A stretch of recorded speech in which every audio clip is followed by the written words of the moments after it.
आपको यूट्रस में अगर लगा कि कभी अल्ट्रासाउंड में दिखा कि नहीं, पॉलिप बताया डॉक्टर ने, पॉलिप ट्यूमर है, उसको निकालना पड़ेगा, कुछ घबराने की बात नहीं है, क्योंकि उसको निकालना ज़रूरी है, इसलिए नहीं तो वो प्रेगनेंसी नहीं होने देगा आपका।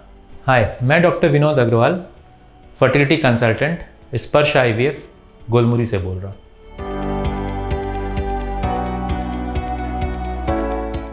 तो जो एंडोमेट्रियल पॉलिप होती है या सबम्यूकस छोटे फाइब्रॉइड्स होते हैं, उसको हम बहुत सिंपल प्रोसीजर हिस्ट्रोस्कोपी से निकाल सकते हैं।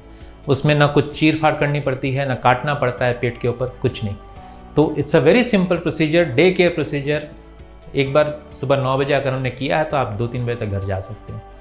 तो उसमें बेहोश करके बच्चेदानी के अंदर हम जाते हैं वजाइना के थ्रू, और उसको सिंपल एक सीजर होता है, उससे काट के उसको रिमूव कर देते हैं। तो ये अगर ट्यूमर है या कुछ है, उसको निकाल लेते हैं। बहुत बार हम लोगों को डाउट होता है कि कहीं बच्चेदानी का TB तो नहीं है, तो हम वहीं से बायोप्सी ले लेते हैं हिस्ट्रोस्कोपी का।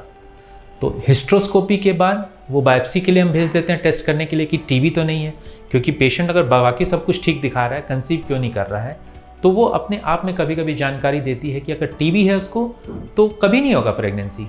तो TB का 6 महीना का ट्रीटमेंट करने के दौरान नहीं देखा गया कि बहुत बार पेशेंट कंसीव कर जाता है। तो सिंपल थिंग्स हैं जो अगर आपको एडवाइस किया गया है, लेकिन आपको ज़रूर मालूम होना चाहिए एज अ पेशेंट कि किस लिए एडवाइस किया गया है। तो अगर आप संतुष्ट नहीं हैं कि नहीं हमको क्यों एडवाइस किया गया, आप एक सेकेंड ओपिनियन लीजिए फर्टिलिटी कंसल्टेंट से। लेकिन अगर उसमें फर्टिलिटी कंसल्टेंट भी आपको बोलते हैं कि नहीं ठीक है, यू गेट दिस रिमूव्ड, तो उसको निकलवा लीजिए। उसमें ना वेट करके कोई फ़ायदा नहीं होता, बिकॉज एंडोमेट्रियल पॉलिप अपने से कुछ नहीं होने वाला, फाइब्रॉयड है वो भी कुछ नहीं होने वाला, और जो हम लोग टेस्ट भेजते हैं TB के लिए वो एक एडेड एडवांटेज रहता है उस प्रोसीजर का। तो ये हिस्ट्रोस्कोपी बहुत ही सिंपल और बहुत ही शॉर्ट टाइम में हो जाती है, कोई पेन नहीं होता, इवन आफ्टर द प्रोसीजर कोई पेन नहीं रहता। तो हिस्ट्रोस्कोपी करने के बाद आपको क्या क्या सावधानी बरतना है, कोई होता है ना ऑपरेशन करना हुआ है तो इसमें हमको अभी बेड रेस्ट लगेगा क्या, इसमें हमको मैं ये काम कर सकती हूँ क्या, ये मैं वो काम कर सकती हूँ क्या। मैं आपको बताता हूँ कि हिस्ट्रोस्कोपी करने के बाद कुछ भी एक्स्ट्रा प्रिकॉशन नहीं है।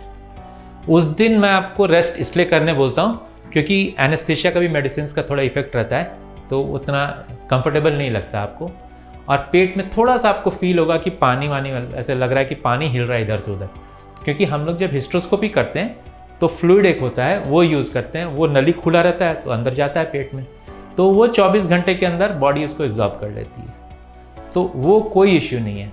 खाली उस दिन जाके थोड़ा रेस्ट कर लीजिए ताकि वो गिडीनेस और थोड़ा सा डिस्कम्फर्ट रहता है वो क्लियर हो जाएगा। Next day you are on with your normal activities. जो 2-3 दिन की दवाई देते हैं वो खा लीजिए, और फिर जब रिपोर्ट आता है तो लेके उसको आप डॉक्टर से मिल लीजिए।